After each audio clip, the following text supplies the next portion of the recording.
we will continue ecological variations. In this module, we will discuss density dependent variations. हमने ये देखा कि organisms के अंदर वेरिएशंस की बहुत सारी रीजंस हो सकती हैं. अगर ऑर्गेनिजम्स जो है इनको डिफरेंट डेंसिटीज के अंदर रखा जाए तो उससे भी जो ऑर्गेनिज्म है इनके करेक्टर्स के अंदर, इनके बिहेवियर के अंदर, इनकी ऑनोटमी के अंदर तब्दीली आती है.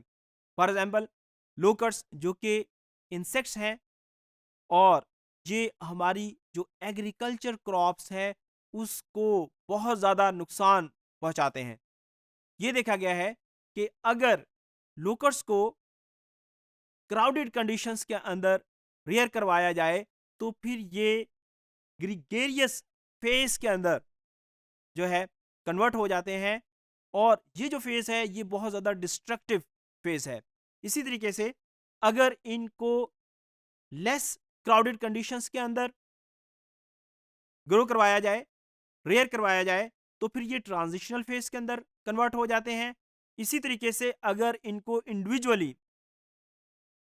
ग्रो करवाया जाए तो फिर ये सॉलिटरी फेज के अंदर कन्वर्ट हो जाते हैं.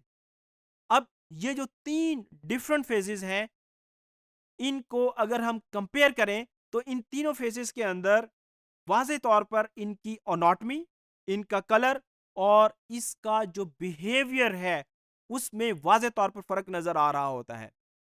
इस डिफरेंस की वजह से बहुत सारे लोग शुरू में इनको डिफरेंट स्पीशीज कंसीडर करते रहे. इसी तरीके से अगर हम ऑर्गेनिज्म के अंदर एलोमेट्रिक वेरिएशन की बात करें तो एलोमेट्रिक वेरिएशन के अंदर बॉडी का कोई एक पार्ट विद रिस्पेक्ट टू दूसरा जो बॉडी पार्ट है ग्रो ज्यादा तेजी से कर रहा होता है. फॉर एग्जांपल अगर हम ह्यूमंस के अंदर बात करें तो ह्यूमंस के अंदर अर्ली स्टेजेस के ऊपर जो ब्रेन की डेवलपमेंट है वो ज्यादा तेजी से हो रही है as compared to other body parts. लेकिन बर्थ के बाद जो ब्रेन की ग्रोथ है वो स्लो हो जाती है, बाकी बॉडी पार्ट्स जो है उसकी ग्रोथ ज़्यादा होती है. इसी तरीके से बीटल्स के अंदर और दूसरे जो इंसेक्ट्स हैं उसके अंदर भी ये जो मिस अप्रोप्रिएट साइज की जो प्रोडक्शन होती है ये एलोमेट्रिक वेरिएशंस की वजह से होती है. तो सम टाइम जो एलोमेट्री है इसकी वजह से एक ही स्पीशीज के अंदर डिफरेंट किस्म के जो ऑर्गेनिजम्स, डिफरेंट किस्म के इंडिविजुअल्स जो कि बहुत ज़्यादा वेरी कर रहे होते हैं प्रोड्यूस होते हैं. तो इस किस्म की जो वेरिएशन है उसको एलोमेट्रिक वेरिएशन कहते हैं. इसी तरीके से neurogenic variation, neurogenic variation basically ये कलर वेरिएशन है. अगर हम कैमेलियन की बात करें तो इनके अंदर क्रोमेटोफोर्स मौजूद होते हैं.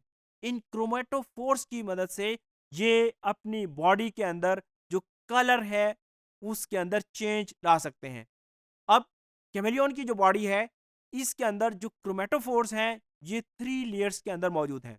अगर हम इनकी पहली लेयर की बात करें तो उसके अंदर ज़ैंथोफोर जो कि येलो कलर प्रोड्यूस कर सकते हैं. इसी तरीके से अरिथ्रोफोर जो कि रेड कलर प्रोड्यूस कर सकते हैं. तो ज़ैंथोफोर और अरिथ्रोफोर ये पहली लेयर के अंदर मौजूद होते हैं. जबकि अगर हम सेकंड लेयर की बात करें तो सेकंड लेयर के अंदर इरिडोफोर या ग्वानोफोर मौजूद होते हैं जो कि ब्लू कलर पैदा करते हैं.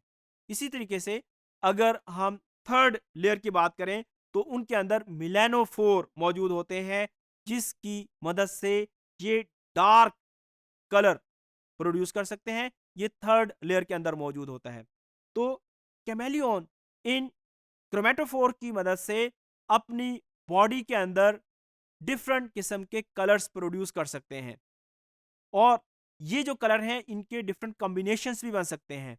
तो इन कलर वेरिएशन की मदद से मुख्तलिफ जो इंडिविजुअल हैं सेम स्पीशीज के उनको सम टाइम लोग डिफरेंट स्पीशीज कंसिडर कर लेते हैं.